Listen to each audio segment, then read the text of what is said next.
Queridos amigos e amigas, hora da Ave Maria, rezemos juntos.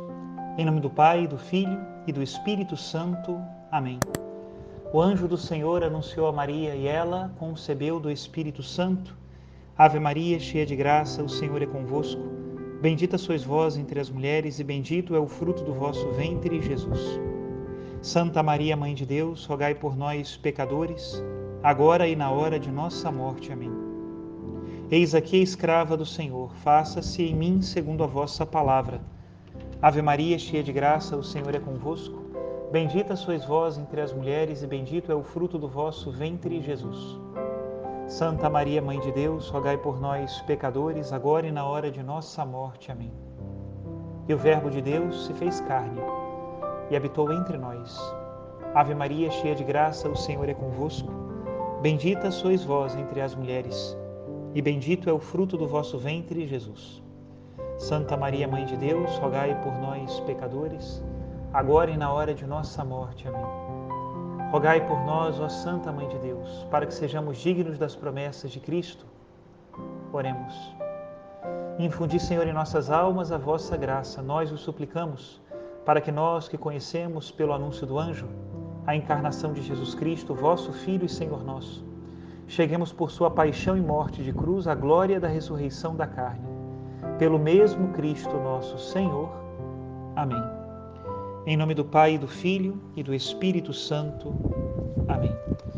Queridos irmãos e irmãs, nesta sexta-feira da primeira semana da Quaresma, sexta-feira que no tempo da Quaresma tem uma especial importância, onde o nosso dia de penitência, de jejum, de abstinência, pode ser um pouco mais sublinhado, acentuado, para a conversão da nossa vida, para o bem do nosso irmão, para agradarmos mais a Deus também com o nosso sacrifício espiritual, com a nossa oração, com a nossa caridade fraterna. Rezemos juntos a oração que a Igreja hoje reza no mundo inteiro. Oremos. Concedei, ó Deus, que vossos filhos e filhas se preparem dignamente para a festa da Páscoa, de modo que a mortificação desta Quaresma frutifique em todos nós. Por nosso Senhor Jesus Cristo, vosso Filho, na unidade do Espírito Santo. Amém. E o Evangelho que nos é proposto hoje está em São Mateus, capítulo 5, versículo 20. Diz assim: Naquele tempo disse Jesus aos seus discípulos: Se a vossa justiça não for maior que a justiça dos mestres da lei e dos fariseus, vós não entrareis no reino dos céus. Vós ouvistes o que foi dito aos antigos: Não matarás. Quem matar será condenado pelo tribunal. Eu, porém, vos digo: todo aquele que se encoleriza com seu irmão será réu em juízo. Quem disser ao seu irmão patife será condenado pelo tribunal. Quem chamar o irmão de tolo será condenado ao fogo do inferno. Portanto, quando tu estiveres levantando a tua oferta para o altar e ali te lembrares de que teu irmão tem alguma coisa contra ti, deixa a tua oferta ali diante do altar e vai primeiro reconciliar-te com teu irmão. Só então vai apresentar a tua oferta. Procura reconciliar-te com teu adversário enquanto caminha contigo para o tribunal. Senão o adversário te entregará ao juiz, o juiz te entregará ao oficial de justiça e tu serás jogado na prisão. Em verdade, eu te digo, dali não sairás enquanto não pagares o último centavo. Palavra da salvação, glória a vós, Senhor. Queridos irmãos e irmãs, a liturgia da palavra de hoje nos fala de pontos fundamentais da nossa vida cristã. Em primeiro lugar, o perdão aos inimigos e a reconciliação, que são um cumprimento radical daquele mandamento que diz: não matarás. Também nos fala da importância da nossa conversão o quanto antes, diz o Senhor no Evangelho, enquanto ainda estamos a caminho, para que não chegue o momento do juiz e nós ainda não nos tenhamos convertido. Peçamos ao Senhor nesta Quaresma a graça de uma verdadeira e sincera conversão. Eu convido a todos a meditarmos juntos com a homilia do último domingo. Escutemos. Caríssimo Diácono Lino, meu irmão, os queridos irmãos e irmãs, iniciamos então esse tempo que o Catecismo chama de a Grande Quaresma.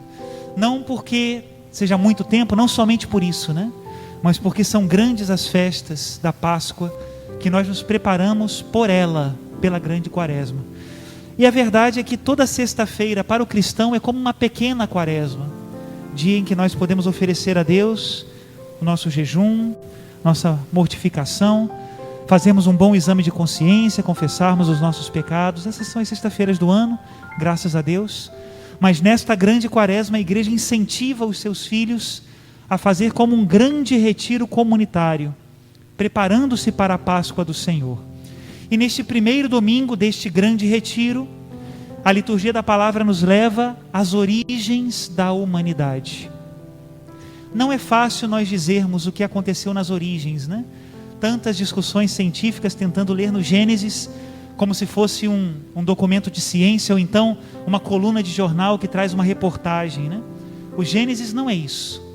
Quando a palavra de Deus fala das origens da humanidade, ela utiliza uma linguagem simbólica para falar das grandes verdades que aconteceram nas origens e que influenciam a nossa vida até hoje. São 3 as grandes histórias desse relato das origens. O relato da criação e de Adão e Eva com a sua descendência é uma dessas grandes histórias. Depois, Noé, o dilúvio e a descendência de Noé é outra grande história do Gênesis. E por último, uma história um pouco menor, mas que também faz parte dessas origens, que é a Torre de Babel. Em todas estas histórias tem algo em comum. Aqueles que se relacionam com Deus são toda a humanidade. Depois do capítulo 12 de Gênesis, quando já começa a história de Abraão, já não é a história de toda a humanidade, é a história de um homem no meio das nações, de uma nação que nascia de Abraão, no meio de outras muitas que já existiam.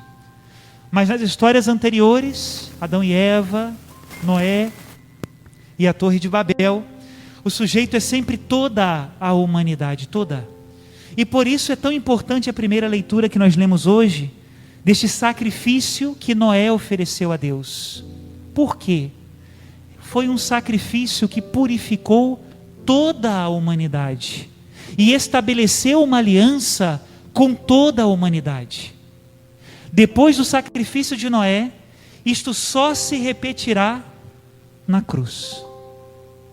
Todos os sacrifícios entre a oferta de Noé e a oferta de Cristo na cruz foram alianças para uma nação, para um povo, para uma situação.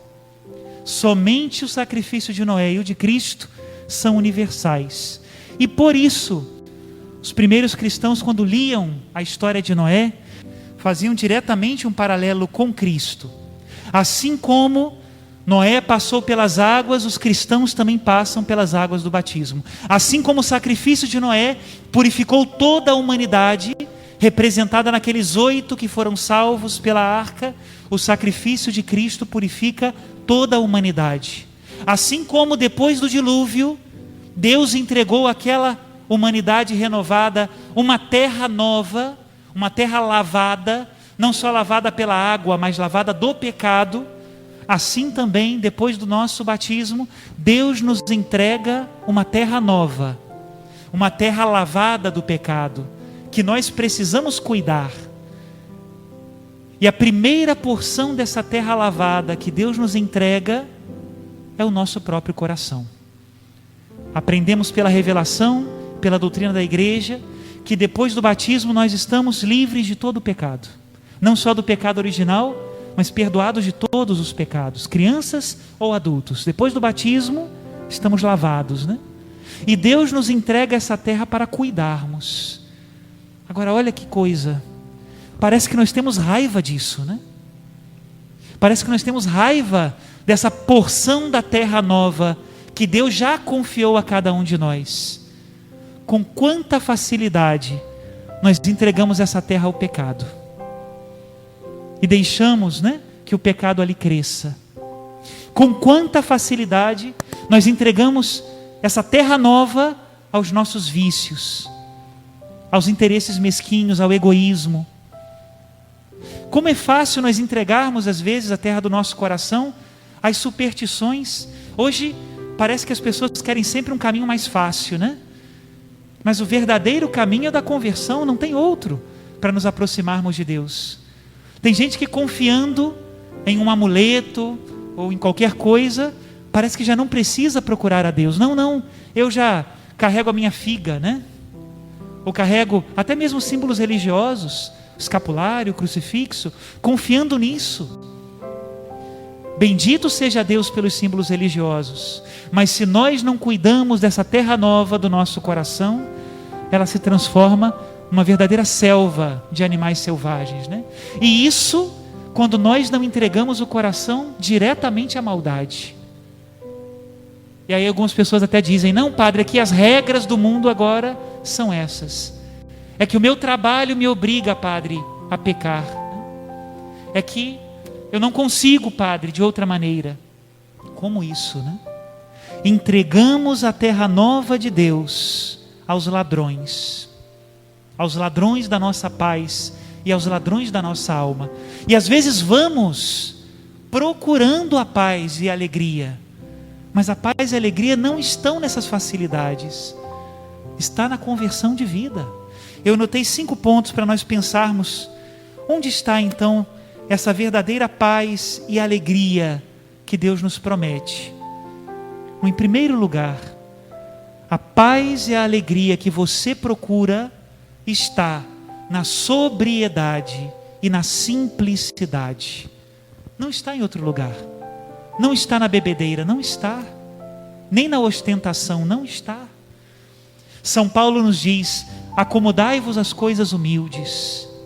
Que belo conselho. E Jesus, quando vai ao deserto, nos ensina pelo exemplo onde está a nossa alegria. A nossa alegria também está na paz de consciência. Por que nós fazemos a questão de acumular coisas durante o dia, que depois vão ser como aqueles grilos da consciência, né? E que vão tirar a nossa paz.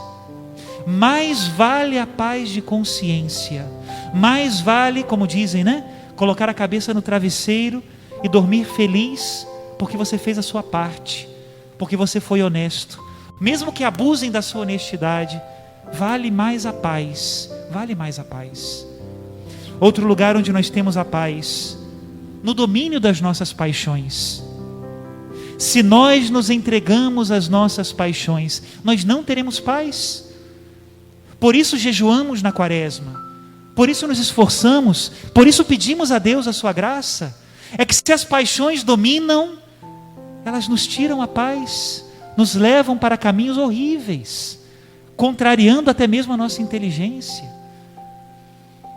Outro lugar de paz e alegria é a entrega ao outro, a generosidade, o bem que se faz ao próximo. Isso é lugar de paz. Quem já teve a oportunidade de fazer algo por alguém, por verdadeira caridade, sabe do que eu estou dizendo. É tão bom o sentimento de dever cumprido, a alegria de poder fazer outro mais feliz, de diminuir o peso da cruz do outro. Isso é um lugar de paz. Não está na avareza, não está na acumulação, está nisso, na generosidade. E por último, outro lugar de paz, o amor de Deus. Meus irmãos, parece que entra em nós uma mentalidade de que nós amamos a Deus naturalmente, né? Claro que Deus colocou o amor dele no nosso coração, mas se nós não o buscamos na oração, se nós não vamos atrás dele, querendo conhecê-lo melhor, nós não teremos essa bendita convivência que Deus quer nos dar. Se lembram do livro do Gênesis? Que Adão e Eva diziam que escutavam os passos de Deus no paraíso. Pois é, quem ama a Deus e o busca, deve ter também a capacidade de escutar os passos de Deus, nessa terra nova que Ele deu, e que começa pelo seu coração. O tema não são as pedras, os países, as ruas. Queremos consagrar o mundo a Deus? Pois então consagremos o nosso coração. É por aí que começa. Deus reinará no mundo quando Cristo reinar nos nossos corações. E qual o caminho, né? O padre falou de coisas necessárias, né? Mas qual é o caminho então para nós começarmos nesse trabalho na quaresma? Eu não invento nada, né? Eu leio no Evangelho. E o que diz o Evangelho de hoje? O Espírito levou Jesus até o deserto. E esse é o caminho para recuperarmos de novo a posse dessa terra nova que Ele nos deu. Ir ao deserto. Mas como é difícil, né? Esses dias uma das pessoas aqui da paróquia me contava que uma jovem senhora, parente, né, dessa pessoa, entrou para o Carmelo. Talvez a pessoa esteja me escutando, ou está aqui, eu não vi ainda. Entrou para o Carmelo, né? E me dizia: padre, como ela está feliz, como ela se sente livre, né? Vocês sabem que as carmelitas, depois que entram para o Carmelo, elas ficam enclausuradas, né? E para você conversar com elas é através de uma grade, tem umas grades, né?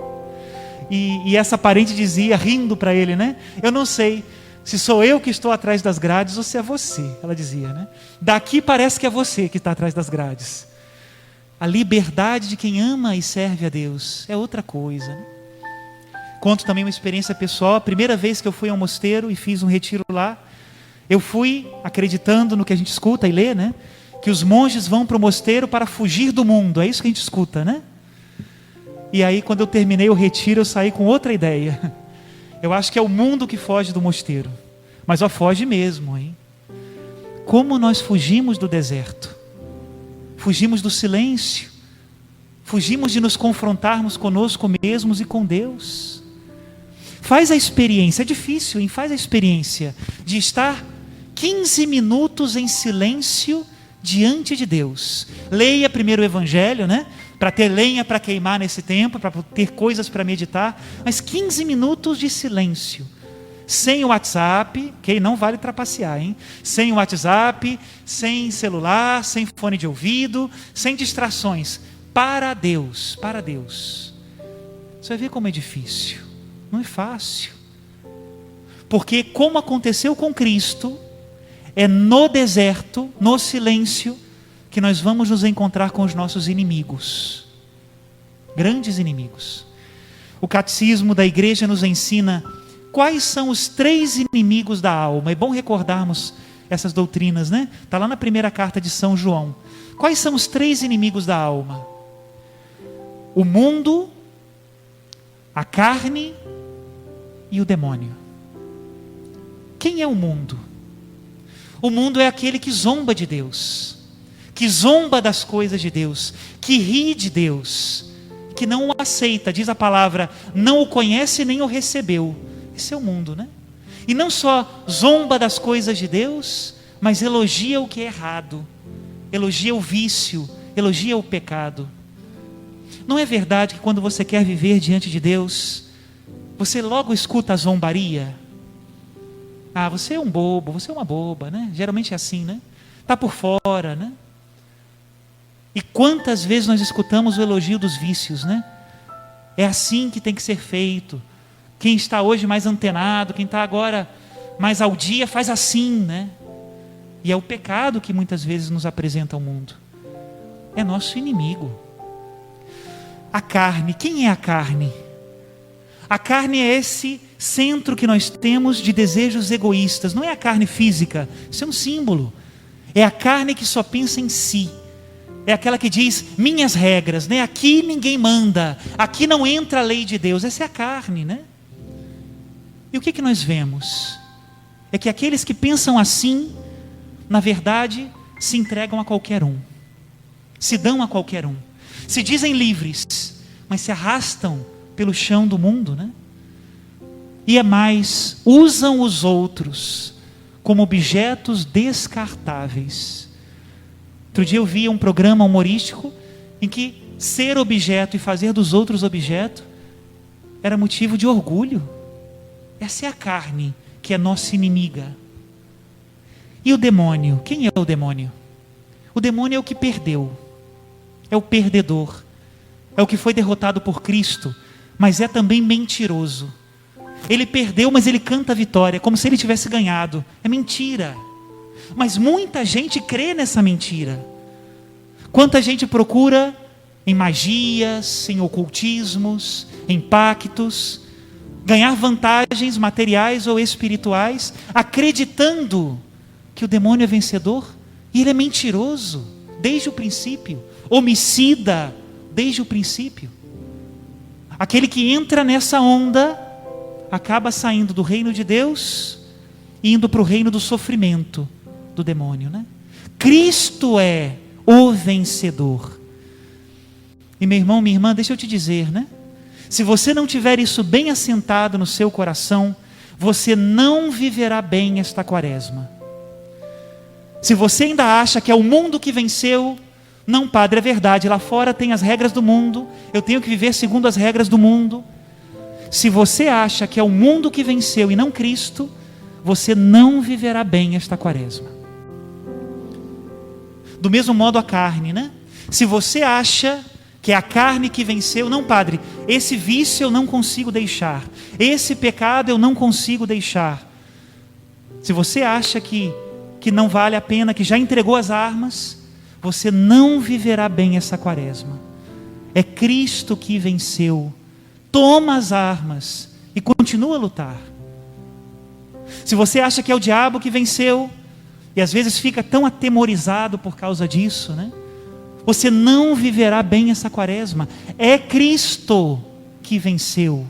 Ele venceu a morte, o pecado, o mundo, e nos leva para a vida eterna, né? Por isso, meus irmãos, escolhamos o nosso lado. Sejamos companheiros de Cristo nessa batalha. Ele entrou no deserto para nos ajudar, para lutar conosco. E Ele nos diz, gravemos bem isso no coração: o tempo já se completou. Já não há mais espaço para estes inimigos da alma. E o reino de Deus está próximo. Convertei-vos e crede no Evangelho. Que esse seja o nosso bordão, a nossa guia neste tempo da quaresma. Louvado seja nosso Senhor Jesus Cristo. Para sempre seja louvado. Deus abençoe a todos nesta quaresma e que não nos falte a intercessão da bem-aventurada Virgem Maria. Que desça sobre todos a bênção de Deus Todo-Poderoso, Pai, Filho e Espírito Santo. Amém.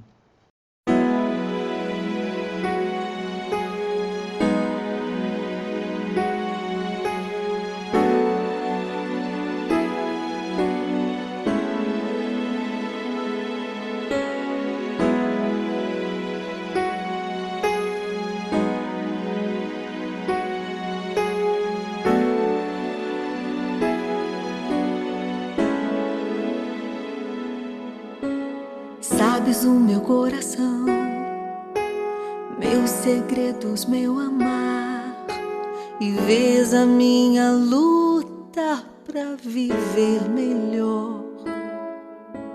Conheces a intenção que me faz recomeçar e não desistir de acreditar.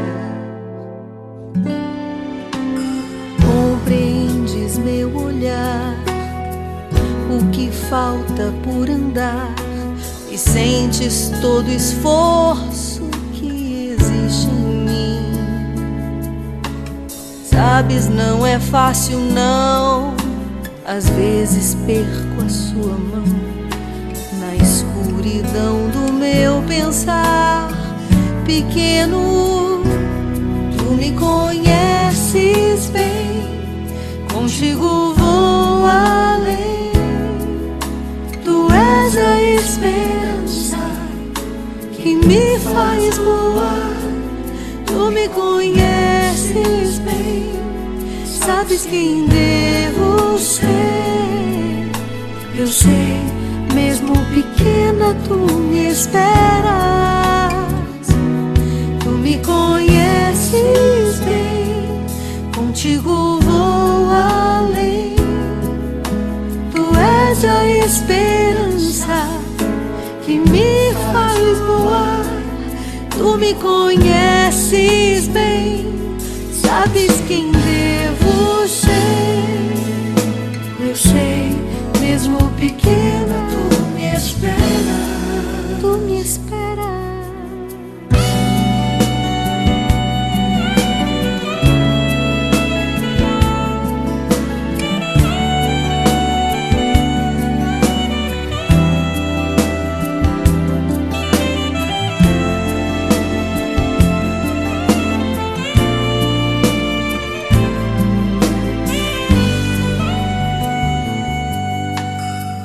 acaricias meu cantar, mais ainda o meu calar, e sabes da angústia que carrego em mim.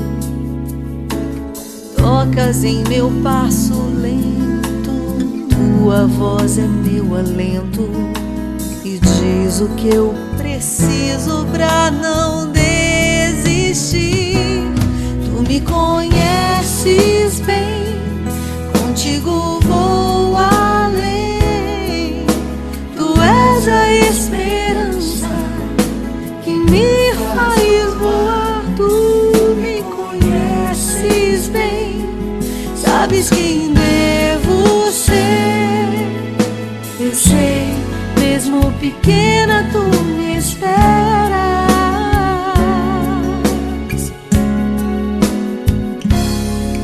Tu me conheces bem, contigo vou além. Tu és a esperança que me faz voar. Tu me conheces bem, sabes quem devo ser.